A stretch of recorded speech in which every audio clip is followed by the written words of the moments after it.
Hi అండి, welcome to Neelu's. ఇవాళ నీలూస్లో ఒక వండర్ఫుల్ వాణి ఫ్యాబ్రిక్ వచ్చిందండి. చాలా రీజనబుల్ రేట్స్, టానుల్లో వచ్చింది. మనం శారీస్కి కూడా కట్ చేయొచ్చు, వాణీలకు కూడా ఇవ్వచ్చు. టిష్యూ మీద హ్యాండ్ ఎంబ్రాయిడింగ్తో బ్యూటిఫుల్ మెటీరియల్ అండి. ఒకసారి చూపిస్తాను చూడండి. చిన్న దర్దోజీ వర్క్ వచ్చింది, ఎంత బాగుందో చూడండి. శారీస్కి కూడా యూస్ చేయొచ్చు, వాణీలకు కూడా వాడచ్చు. చూసారు కదా ఎంత బాగుందో. దీంట్లో కలర్ చార్ట్ చూపిస్తాను, ఒకసారి చూడండి. చూసారు కదా, ఇప్పుడు బ్లూ చూడండి.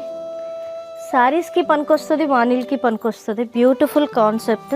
440 రూపీస్ మీటరు. ఎంత బాగుందో చూడండి. ఇంకో కలర్ చూపిస్తాను చూడండి, రాణి పింక్. ఎంత బాగుందో చూడండి. వర్క్ చూడండి, ఒక ఫినిషింగ్ చూడండి. కంప్లీట్ హ్యాండ్ ఎంబ్రాయిడింగ్ వస్తుంది. చక్కటి గ్రీన్ ఎంత బాగుందో చూడండి. Beautiful combinations. పుల్లిష్ బ్రౌన్ షిమ్మర్ మెటీరియల్. ఫినిషింగ్ చూడండి ఎంత బాగుందో. కంప్లీట్ హ్యాండ్ ఎంబ్రాయిడింగ్ వస్తుంది. ఒక్కసారి కలర్ చార్ట్ మొత్తం చూపిస్తాను చూడండి. చూసారు కదండి కలర్ చార్ట్ ఎంత బాగుందో. టిష్యూ మీద శారీస్కి వాణీస్కి కూడా తీసుకోవచ్చు. Very reasonable rates. Just 440 rupees metre పడుతుంది. రీజనబుల్ రేట్స్లో క్వాలిటీ ఆఫ్ ఫ్యాబ్రిక్ కావాలంటే డూ విజిట్ నీలూస్.